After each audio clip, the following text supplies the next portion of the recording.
Okay, last time we were in Roman numeral 1, and we got up to D. Is that right? Yes. We talked about the oral Torah. We talked about the writing. We looked at the Mishnah. We looked at some portions of the Mishnah. We saw it was very,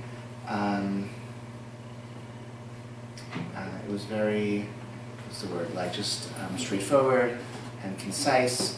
The word that they use is apodictic, which I think means just sort of tells you things. I only ever encountered that word as used to describe the Mishnah. Apodictic. It's just like it teaches you something without explanation or elaboration. And as the Mishnah is edited, again, or published, some say, well, whatever. Let's say around the year 200, it's edited and created as this beautiful, organized collection, distillation of the oral Torah. Questions then begin to emerge around the Mishnah itself. Okay, because there's a law in the Mishnah, so we ask, well, what does this law mean? And where does it come from? What's the source for this law in the Torah? How do I understand this law over here in light of that other statement someplace else, which seems to contradict itself? These two sections of the Mishnah contradict each other. And here's some other source which is not in the Mishnah, but is also someone that didn't make it into the Mishnah, but is also from that same ancient generation of scholars. Like that also seems to contradict or seems to raise a further question. The Mishnah talks about case A, here's the law, and case B, here's the law. What about this middle case? Okay, or case A and case C, what about case B? Okay, what about the middle case? Not mentioned at all. What's the law? Is B more like A or is B more like C? And these conversations took place amongst groups of rabbis over the next several hundred years. And those conversations ended up becoming what we call the Talmud, okay, the Gemara. Gemara is the learned discussions that built upon the Mishnah. So I'm going to show you what that looks like, in a printed book, just to get a sense of that pattern, and what more to say about that. Okay, so we'll get some books. Why don't you all gather around the table? It's a small group here in person, so we can take advantage of that. I think we have more people are watching. We had like between 5 and 15 people watching, so I don't know who they are, but whoever they are, they're very welcome. Okay.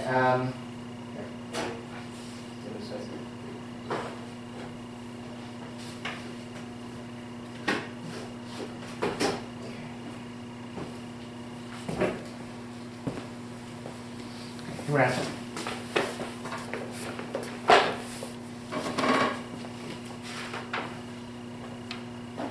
So this is what a page of Talmud looks like.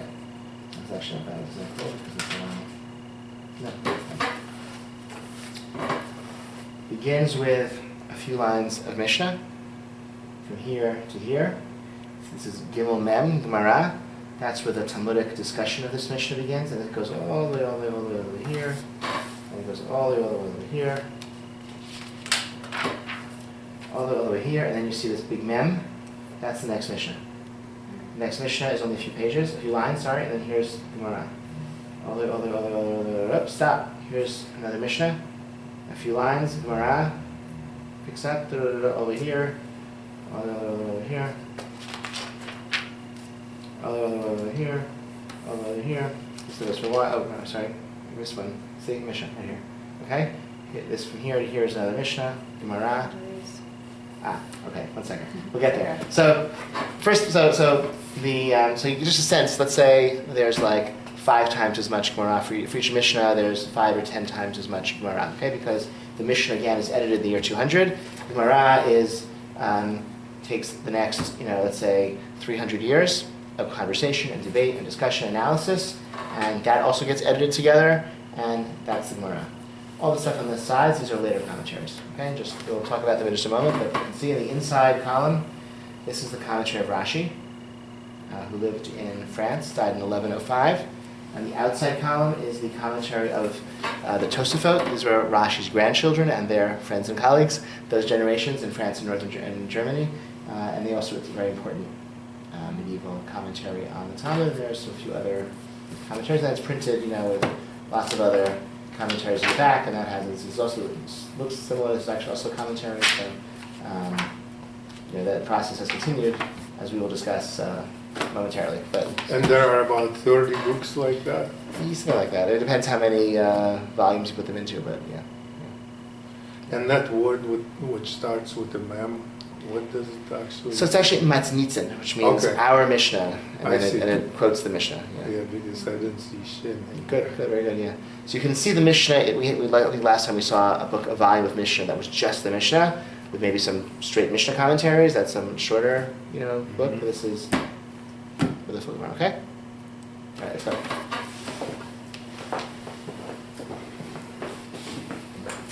So the Mishnah is the written law and The written law is just the scroll, like that's just the Torah, okay? That's the written law. The written Torah is the 5 books of Moses,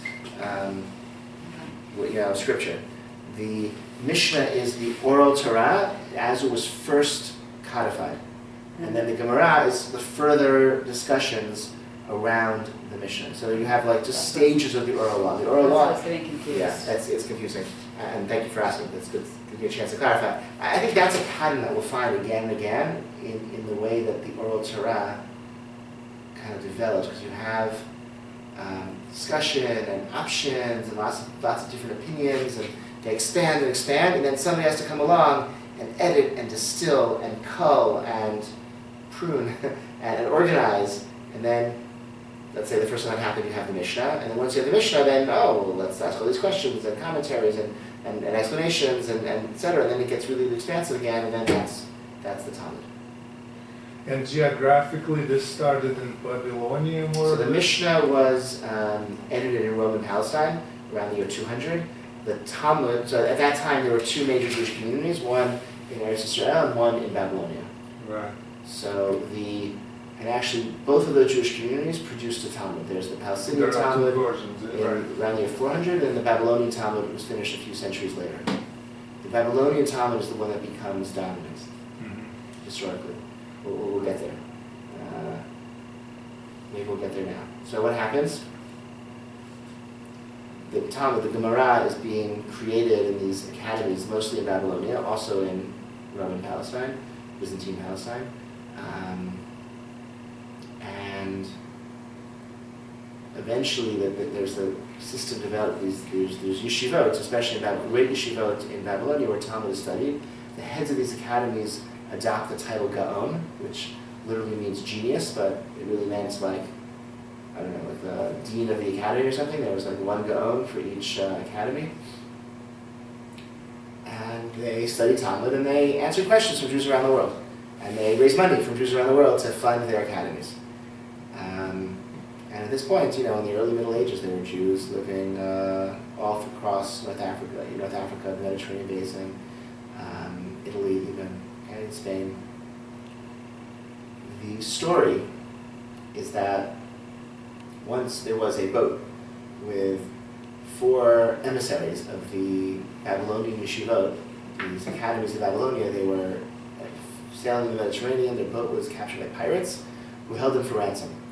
And the local Jewish communities paid the ransom on condition that they not go back to Babylonia, but that they remain in the West and take rabbinic positions in the communities that had paid the ransom. And so one went off to Tunisia, and one went to Morocco, and one went to, I think, let's say Libya or wherever, and the 4th went, I don't know, Italy, did I say that already? Italy, I think. And this is the sort of the origin myth of like independent Torah scholarship in the West. And at some point, around the year 1000, Jews in Spain and North Africa, Italy, stopped sending all their questions about how to practice Judaism and how to interpret the Talmud. They stopped sending those questions to the Geonim, to those academies of Babylonia, but they felt empowered, qualified to interpret themselves. And this is the dawn of what's called the Rishonim. The Rishonim are literally means the early ones, in contrast to the Achronim, the later ones. They didn't know they were loaded, it's like, the Middle Ages, they didn't know that it was the Middle Ages, right? You understand that? Yeah. The only, it's actually an interesting question for general Western history. When did the Middle Ages begin and end? And what are the, and I once knew theories about this. Did you ever read that? When the Middle Ages ended, the invention of the printing press, or 1492, or I don't know, whatever. Like what some Typewriter. what? Like the typewriter. No, maybe that's a little later. No, the printing press would be. Yeah. If the printing press is 1450 something, that could be like that's important. But there, yeah, maybe some things before then. You know, the Renaissance is a little bit is before that. When did the Middle Ages begin? I don't know. Right? So whatever. Like it's not people living through it didn't know. So in Jewish history also we have similar kinds. It's not so obvious when these stages end, but in retrospect we can see how the types of books that people wrote, and the types of questions they asked in the religious life, and the contours of the religious life changed over time. Certainly we're talking about Jewish law, right? Because at one point the academies in Babylonia, they were the ones determining Torah for the entire Jewish people. You know, the other thing that happened, I skipped this part, the Arab conquest of North Africa and the Mediterranean basin the Arabs put their capital in Baghdad, which was first Damascus, then Baghdad, which was right near where the Babylonian yeshivas were located. So their academies were located right next to the capital city of this global empire with trade routes that took them to every city in the world where Jews lived. So it's very easy for people to be in Babylonia and send fundraisers and send questions and answers back and forth to Jews wherever they lived, because really all Jews were living in this Arabic empire at that time. And so that's probably why the Babylonian Talmud became, and when the Babylonian Talmud became the Talmud, because that was the one that could be taught throughout the world. But sometime later, people in Spain and North Africa felt they could answer their own questions of Jewish law and practice, right, with their own native scholars, and didn't feel the need to send all of their questions back to Babylonia. And so that's the dawn of the Rishonim, the early ones. What did the early ones do? The early ones developed their understanding of Jewish law by reading the Talmud really, really well. That's what the Rishonim did. That's what these early scholars did, these early medieval scholars. Okay, so a very important person who did that, his name was the Rif. Rif is an acronym. It stands for Yitzhak Al-Fazi. Al-Fazi means he was from Fez. Fez is in Morocco. So he was in Morocco. He decided he was going to write his own version of the Talmud, taking out all of the Talmud's lengthy discussions that don't lead anywhere and just focusing on the bottom line. What should we do? So he basically wrote a condensed version of the Talmud, only on those chapters that relate to really practical things. And so it's a much shorter, condensed Talmud that just tells you what you have to do. So that's sort of like a code of Jewish law. It's not really a code, it's really a shortened Talmud that just tells you what you have to do and how to act. But in deciding, reading through all the different opinions and debates and arguments of the Talmud, deciding which one is what we should listen to, that's functioning as a code of Jewish law, and he was willing to do that in Fez, in Morocco, without, in the West, without sending all his questions to Babylonia. Is it still in use? Yeah, of course. It's printed in the back of almost every volume of the Talmud. It's a very important and influential work, absolutely.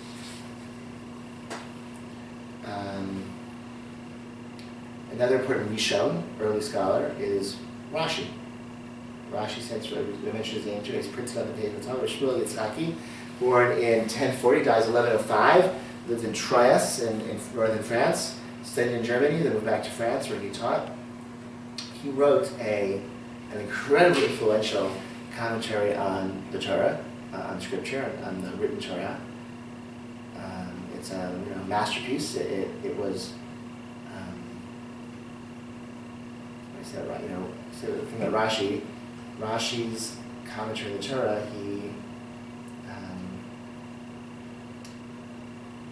it was very, and his commentary on the Talmud for that matter, actually, if he needs 5 words to say something, he won't use 6, and he won't use 4. He'll just say 5 words. He's a master of just saying what has to be said in as few words as possible to dissuade you from wrong interpretations and put you in the right direction. Really a genius in that, but not lengthy, elaborate interpretations. Just a word here, a word there, 3 words, 5 words to help you understand what the text means. So, wrote a commentary on the Torah that when the printing press was eventually invented, and the first book in Hebrew was printed by Jews using the new invented printing press, the book they printed was the Torah with Rashi's commentary. And from that point, no Chumash, no Torah, no scripture was ever printed under Jewish auspices without Rashi's commentary printed right there on the page as well, until the 1950s, when an Israeli publishing house wanted to publish Tanakh without Rashi. It's new way, trying to do something different. So his commentary of the Talmud is also really impactful in that way. He sort of helps, because the Talmud can be a very opaque book, it's very hard to understand. You have lots of debates that seem to lead nowhere, lots, some vocabulary that's very challenging if you don't speak Aramaic fluently, which none of us do. So Rashi just holds our hand and helps make the Talmud a text that's comprehensible. Once you know what the text means, you then can discover what it doesn't mean. Once you think you understand it, you then can realize how you don't really understand it, okay? Because it says this here, but it says that over there, and they contradict each other. How do I make sense of that? It says this over here, but we practice differently in our community, so how do we make sense of that? And the ones who took up that mantle of that kind of dialectic thinking of, it says this over here, it says that over there, they seem to contradict each other, how do I make sense of that? That's dialectic thinking. Were the generations of Rashi's grandchildren, those were known as the Tosafot, and also printed on the page of the Talmud. Okay, so that would Tosafot, which literally means the additions to Rashi, right? Because Rashi tells you what it means, the Tosafot tell you how you don't really understand. You don't really understand what it means. I had remember the first yeshiva where I ever studied had at the time when I was a student there, they had classes in the morning. Every morning they had 5 levels of classes, from beginners to advanced. Level 5 was advanced, level 1 was beginners. Level 1 was if you came into the beginning of the year, if you could read Hebrew, they put you on level 1, and they'd work with you. So the head of the yeshiva, Rabbi, he said, because we'd study all morning, and we'd have class, lecture, and then we'd come in for lunch. And so you see the guys coming in for lunch. The guys in level 1, they're like so confused. The guys in level 2, they're so confused. Guys level 3, they're like not so confused anymore because they are already more advanced. They can sort of make sense of what they're studying. Guys level 4, they come in really confident. They're like they learned something. The guys level 5, they're like even more confused because they realize they've learned so much. They realize they didn't really understand anything. And that's how it goes. That's Rashi telling us what it means, and Tosafot showing us how we don't really understand what it means. Another very important Rishon is Maimonides. Maimonides that's his Greek name. Okay, in Hebrew he's known as the Rambam, or Moshe ben Maimon. He, a very important philosopher, and wrote very important philosophical books of Jewish philosophy. But he also, really as part of his philosophical agenda, he wrote a recapitulation, a new version of the entire Talmud.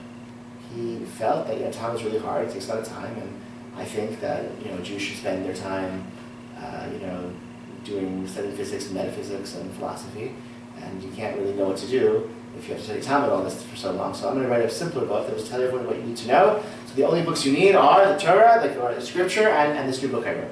That was it. So it didn't work out that way. That was not. But that's a very bold agenda, right? You're going to set out to write a book that's going to replace every book that's ever, For perplexed, all right. That was his philosophical work. That's what I'm referring to. This is called the Mishneh Torah, which literally means the recapitulation of the Torah. Okay, and he writes an introduction again. Like Talmud's really hard; it takes a lot of time to learn to do it well. So I'm going to write this book, which is very simple and beautiful, clear language, and then you just know what to do. And anything that's in the Talmud that you need to know is in this book, and all you need are just this Tanakh, Hebrew Bible, and this book that I just wrote, 14 volumes, and you're set. His book, again, did not work that way, and it itself became a subject of further legal scholarship, okay? And it's printed also with commentaries all around the sides as well. But that was his very bold agenda. He wrote that book in Hebrew, beautiful, beautiful Mishneh Hebrew. Somehow in the 12th century in Egypt, he was able to write perfect 2nd century rabbinic Hebrew, beautiful, beautiful Hebrew, flawless Hebrew, and it's a book of incredible organization and clarity. And he, again, tried to summarize, distill all of Jewish law. How did he do that? How did he do that? How did he have perfect 2nd century Hebrew? Oh, no one knows. That's a great mystery. His prose was just amazing.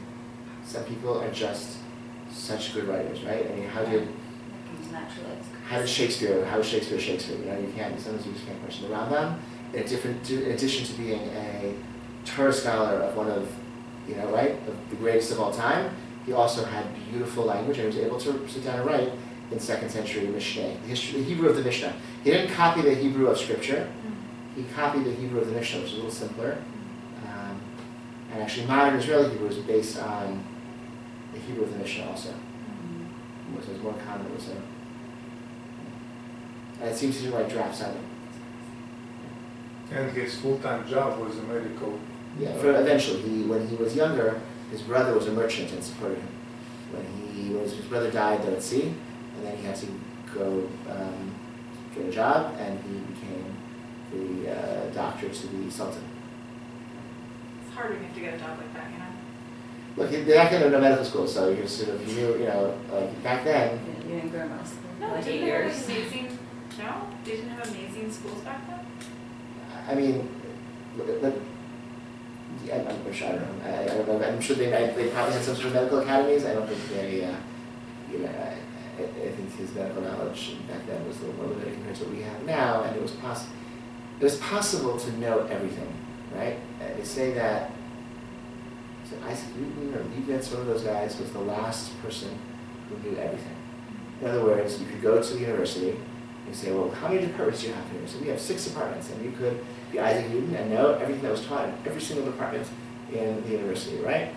You knew all of mathematics and all of physics and all of biology, okay, and all of philosophy, everything that had been written up until that point, he had read it, right? And that was possible, but like 100 years later, it was no longer possible. So when the Rambam went to know, I don't know. It's more limited. We have his medical writings, actually. He actually wrote on medicine, so we have his medical writings. They're not quite as, haven't stood this test of time the same way as his Torah scholarship, but I think as a model of when they're like probably Maimonides hospitals like all over the country, because when Jews build hospitals, there are Jewish hospitals in many American cities because in the early 20th century, other hospitals wouldn't hire Jewish doctors. So in order for Jewish doctors to get jobs, they had to build Jewish hospitals. So there are many of them, I suspect, named after Maimonides, because this is a figure of somebody who was a loyal Jew and a Torah scholar and a great philosopher and a physician. That's a heroic image. You really, very, very heroic image.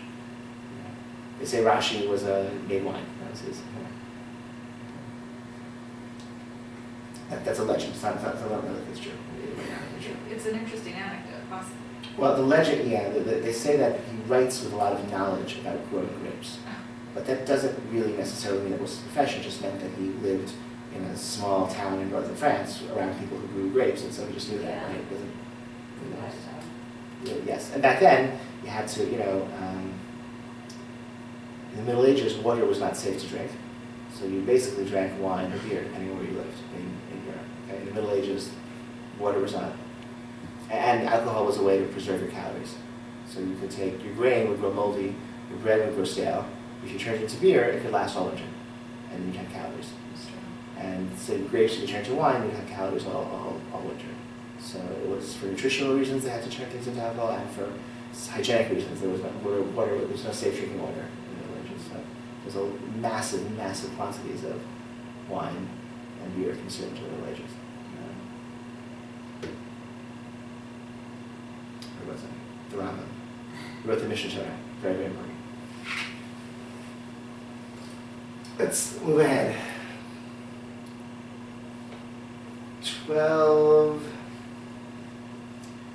In the 1200s, what happened? 1298 in France, Germany, you have the Rheinfleisch massacres, anti-Semitic riots.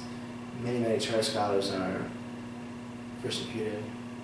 Maharam of Rothenburg tries to flee from Germany to Spain. He's stopped at the border, he's caught and thrown in prison. The emperor holds him ransom, and he refuses to let the community pay his ransom because he knows that if he is ransomed, he'll put every other rabbi in danger.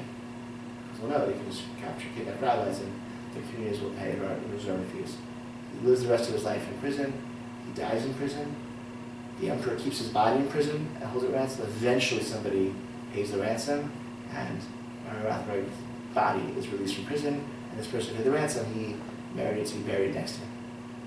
But Maharam Rothenberg's student, Rabbeinu Asher Bar Yechiel, escapes with his son from Germany to Spain. Ends up, I think, in Toledo, and lives out the rest of his life in Toledo. His son, Yaakov, grew up in Germany, but then lived in Spain, and his career was mostly in Spain, and so he absorbed the Torah scholarship from Germany and from Spain, the Ashkenazi world and the Sephardic world, and he decided to write a code of Jewish law that would bring it all together. And he decides, unlike Maimonides, unlike the Rambam, who says everything that's important in the Talmud I'm going to put in this book, Rabbi Yaakov says, I'm just going to give you the things that you need to know right now. So all the laws about how the temple functioned in ancient times and how the temple will function in the times of the Messiah, I'm not going to put in my book because I don't know right now. And all the bits about philosophy and philosophy, I'm not telling you. My book is just what you need to know. And he divides into 4 parts. There's a part called Orach Chaim, which is the way of life. This is waking up in the morning, daily prayers, blessings before and after food, afternoon prayers, evening prayers, going to bed at night, and then the cycle of the holidays. The daily cycle, the holiday cycle. Everything you know about laws of Shabbat, holidays, Pesach, next volume, next section is marriage, divorce, and all the complicated permutations thereof. Next volume is Yoreh De'ah, which is ritual law, forbidden and permitted, kosher food, etc., etc. And the last one, Choshen Mishpat, is civil law. And so he divides all of Jewish law, all of practical Jewish law, into 4 sections. And each section divides into numbered numbers. Called simanim in Hebrew. I don't know if it's in English. It's not a chapter, it's like less than a chapter. Paragraphs, I don't know, sections. Yeah, sections. I think there's a fancy English word called pericope. Is that a word that's familiar to you? I have no idea. I think it's called pericope. It's like a little section of text, okay? That book also is very influential, and it sort of establishes it's almost like the Dewey Decimal System. We still have that. Look at that. Because you're a few years younger than I am. Do you know what the Dewey Decimal System is? No. Okay, it's a system that was. I feel old now. Okay. I feel old now. The Dewey, I guess his name was Dewey. He came up with a classification system for books, so that there would be numbers and letters associated with every subject of human knowledge, and every book would have a number. And so you could find any book in the library by looking up, so BL 4126, that's like the history of China, and BL 4127, that's the history of India, and whatever, So he just took all of human knowledge and gave it like a code, so that in any library in the world, or using the system, you could find whatever book you wanted. So if you go to a library, look at they can still use it. You can see, I think, you can see in the nonfiction section, you can see, look on the spine of the book, it will be a number, and no, that's the Dewey Decimal System, that's the cut. And some libraries have their own subsystem that's different than that, but this one's very common, and the idea was you could classify, you could find knowledge by associating with a number, and then it would all be the same. So that's sort of happened with the Torah. His division of all of practical Jewish law into 4 parts, and the numbers of each of those parts within this. So, for example, in Orach Chaim, within the laws of daily life and daily prayer and the holidays in the calendar, number 318, that Orach Chaim 318, that's the prohibition of cooking on Shabbat. And some of the details of that, right? And so that's it's almost so subsequent books adopted that same numbering system, and so that's also an influence of the Torah of this. Rabbi Yaakov, he called his book the 4 Turim, the 4 pillars. So it's often referred to as the Torah, meaning the book with these 4 pillars, these 4 sections, and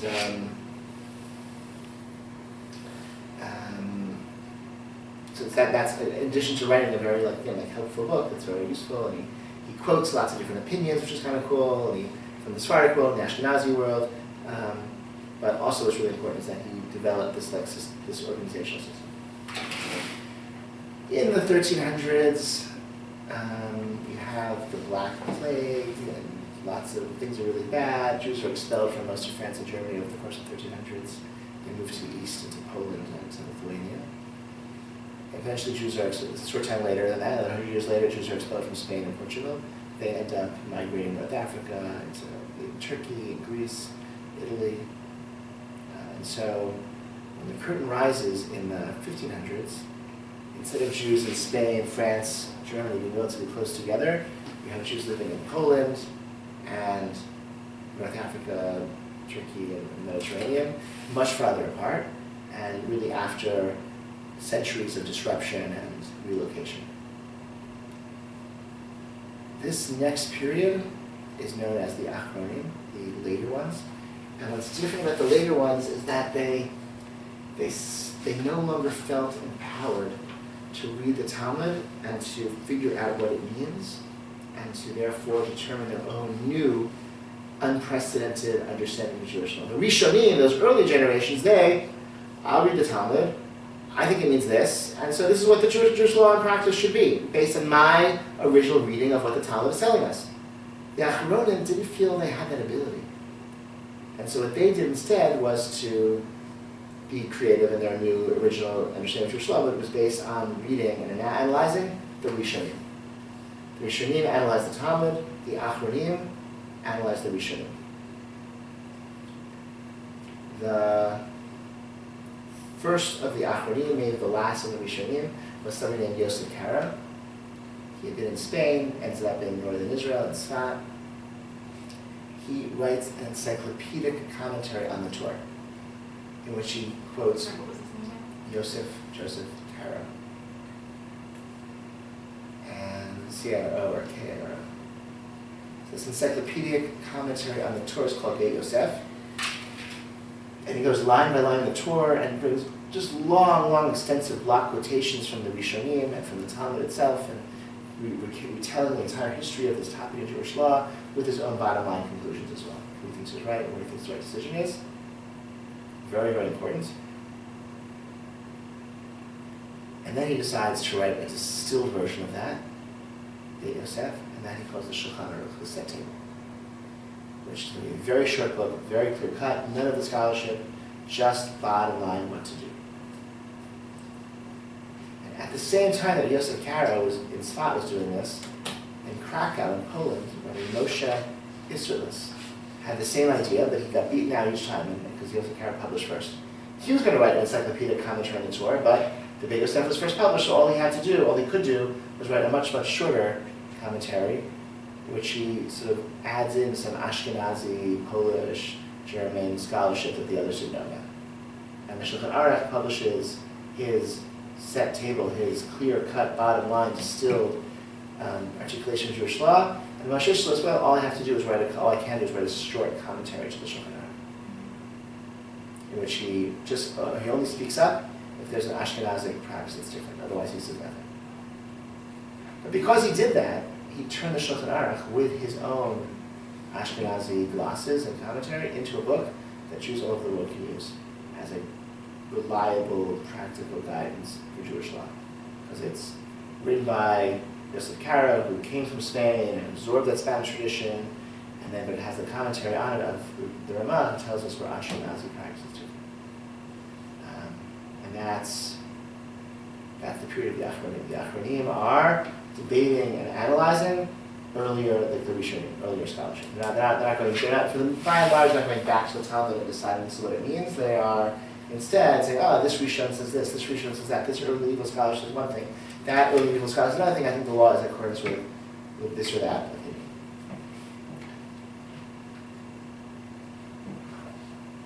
I think we'll pause here and finish the story up next time, okay?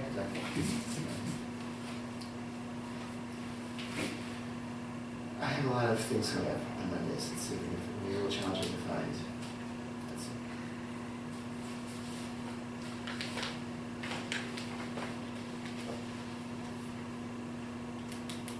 Oh. Monday the 2nd? That's like next Monday, is that right? 7 o'clock okay again? Yeah. Okay. That's not it.